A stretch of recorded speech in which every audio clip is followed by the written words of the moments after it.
commence par 3 infos à retenir dans l'actualité et cette première réunion de l'année sur la situation sanitaire. Cet après-midi, Jean Castex convoque 10 ministres. À l'heure où les contaminations sont au plus haut, Matignon souhaite faire le point sur l'impact du variant Omicron et sur la continuité des services publics essentiels. Hôpitaux, lieux d'enseignement, transports en commun, administration, armée, gendarmeries et commissariats, autant de secteurs concernés. La France, qui vient de franchir la barre des 10 millions de cas Covid depuis le début de la pandémie, est désormais le 6e pays au monde en nombre de contaminations. Début de la réunion à Matignon, donc à 16 h. Et c'est dans ce contexte que les députés examinent dès ce lundi le projet de loi sur le pass vaccinal. Vendredi dernier, un amendement gouvernemental y a été ajouté, instaurant une amende pour les entreprises ne respectant pas le protocole sanitaire et notamment le télétravail. Dans une interview aux Échos, Elisabeth Borne annonce un renforcement des contrôles et revient sur les sanctions financières envisagées.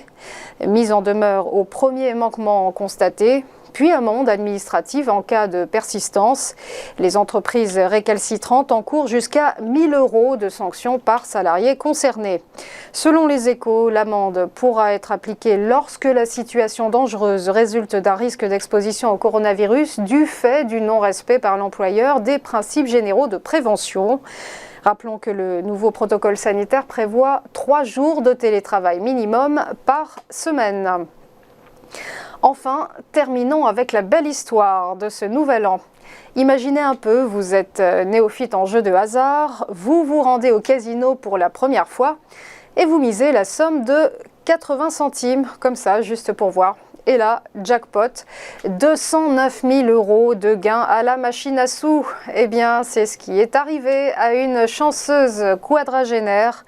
Scénario de rêve pour celle qui accompagnait sa maman au casino de Saint-Malo.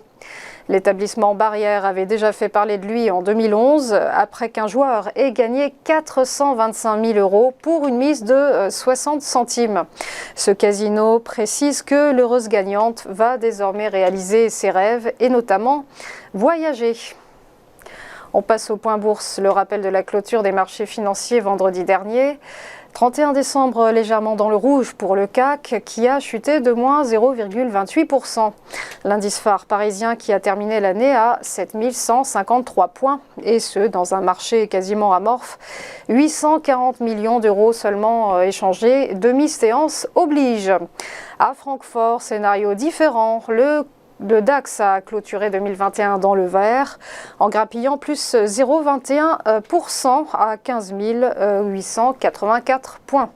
Bofix également à Madrid, l'Ibex gagné plus 0,46%. À Londres, en revanche, le FTSE cédé moins 0,25%. Du côté de Wall Street, la clôture de l'année s'est effectuée dans le rouge, marquée par un petit recul du Dow Jones qui abandonnait 0,16%. Repli aussi pour le Nasdaq Composite qui perdait 0,61%. Le S&P 500, lui, lâchait moins 0,26%. Et enfin, une toute dernière nouvelle. Sachez qu'Evergrande vient d'annoncer une suspension de sa cotation. Le promoteur immobilier chinois, qui vous le savez, a déjà été suspendu à la bourse de Hong Kong en octobre dernier. Pas plus d'informations pour le moment sur les causes de cette suspension. Voilà, restez avec nous. À tout de suite pour ChronoCAC et l'ouverture des premières cotations de 2022.